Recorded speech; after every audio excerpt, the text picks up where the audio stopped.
jumpa lagi bersama aku, Yayu Ima Mardiana, yang akan selalu bicara tentang spiritual dan masalah-masalah kehidupan kita dalam sehari-hari. Di video ini, aku akan membahas tentang resiko menikahi si anak mama.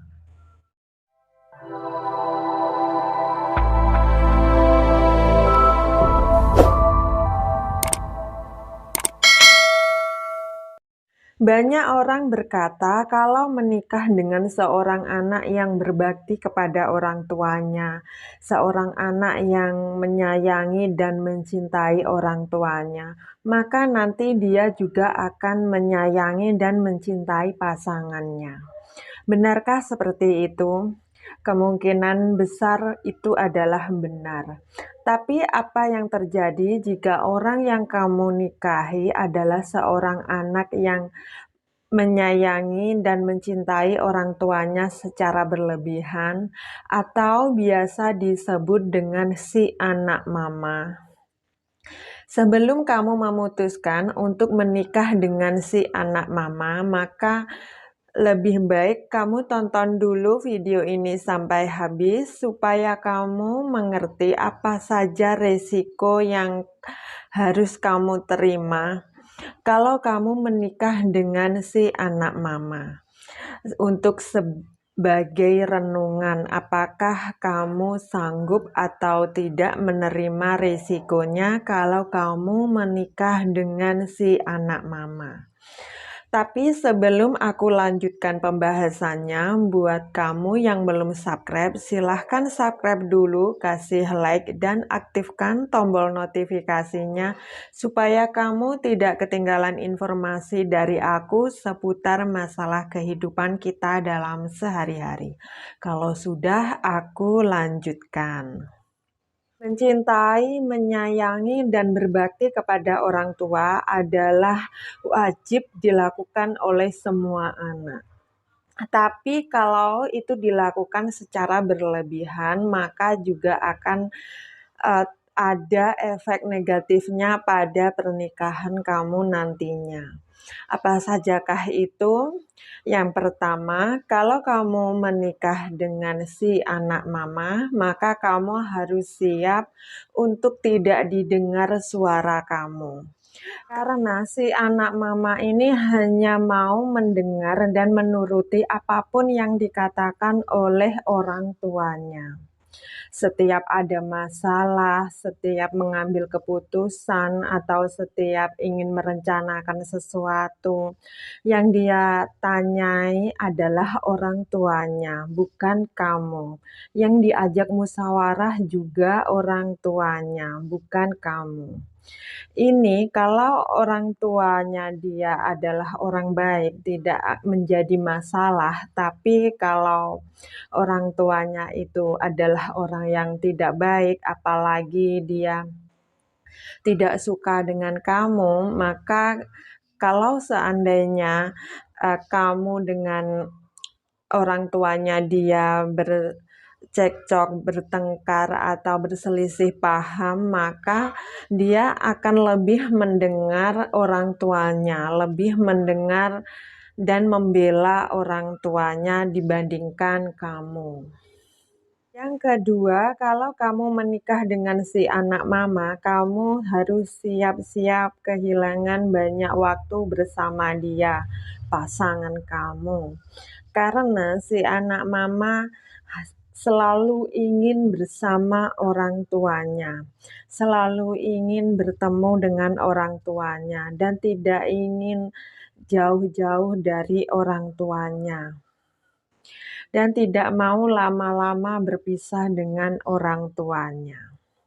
Misalnya saja, kan kalau kamu sudah menikah, tentu saja banyak sekali pekerjaan yang harus diselesaikan. Misalnya saja bekerja mencari nafkah, mengurusi rumah, mengurusi anak-anak, dan lain-lain sebagainya. Dan di tengah-tengah kesibukan itu tentu saja ada waktu luang.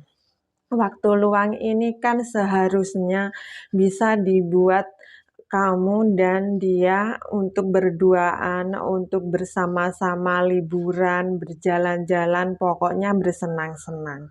Tapi karena pasangan kamu ini adalah si anak mama, maka waktu luang ini digunakan untuk bersama orang tuanya, untuk menemani orang tuanya. Ini kalau dia lakukan di saat waktu luang sih nggak apa-apa, nggak ada masalah. Tapi kalau setiap saat, setiap hari yang ada di pikirannya, dia itu hanya ingin menemui orang tuanya, atau selalu mencuri-curi waktu untuk menemui orang tuanya, bahkan di saat repot pun dia mencuri-curi waktu untuk menemui orang tuanya, maka inilah yang akan menjadi masalah karena pekerjaan rumah tangga kamu bisa menjadi berantakan.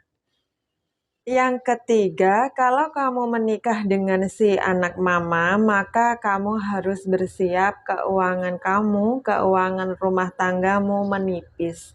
Karena si anak mama akan selalu ingin memberi apapun yang dibutuhkan orang tuanya, apapun yang membuat orang tuanya bahagia, termasuk uang dan barang-barang lainnya.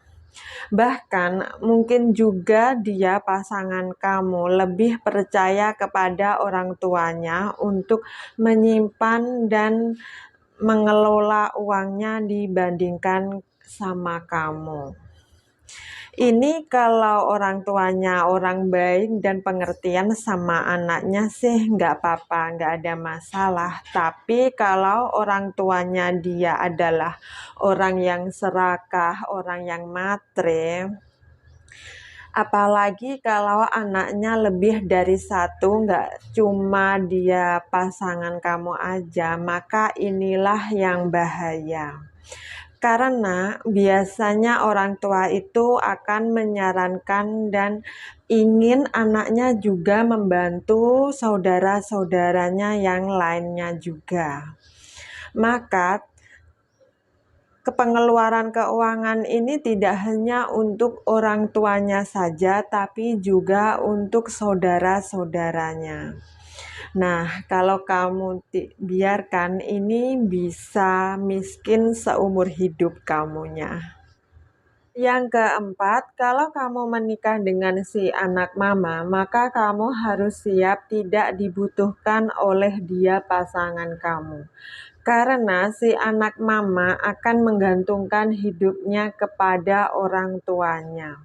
Misalnya saja ketika dia lagi sakit, tentu dia akan lebih memilih dan lebih ingin kalau orang tuanya yang menemani dia, yang merawat dia, dan memberi obat kepada dia. Misalnya lagi kalau dia ingin makan, tentu saja makanan yang dia inginkan adalah makanan buatan orang tuanya, bukan makanan buatan kamu. Meskipun kamu sudah memasakkan dia makanan terenak di dunia yang aslinya lebih enak daripada masakan ibunya, maka di mata dia, pasangan kamu, masakan ibunya lebih enak daripada masakan kamu, lebih segalanya pokoknya, dan lain-lain sebagainya. Yang kelima, kalau kamu menikahi si anak mama, maka kamu juga harus bersiap untuk menjadi yang kedua. Karena dia pasangan kamu, cintanya dia, sayangnya dia, perhatiannya dia, semuanya lebih ke orang tuanya. Pokoknya yang dia nomor satukan adalah orang tuanya, bukan kamu. Nah, inilah 5 resiko kalau kamu menikahi si anak mama. Sekian dulu video dari aku, semoga bermanfaat. Sampai jumpa, terima kasih.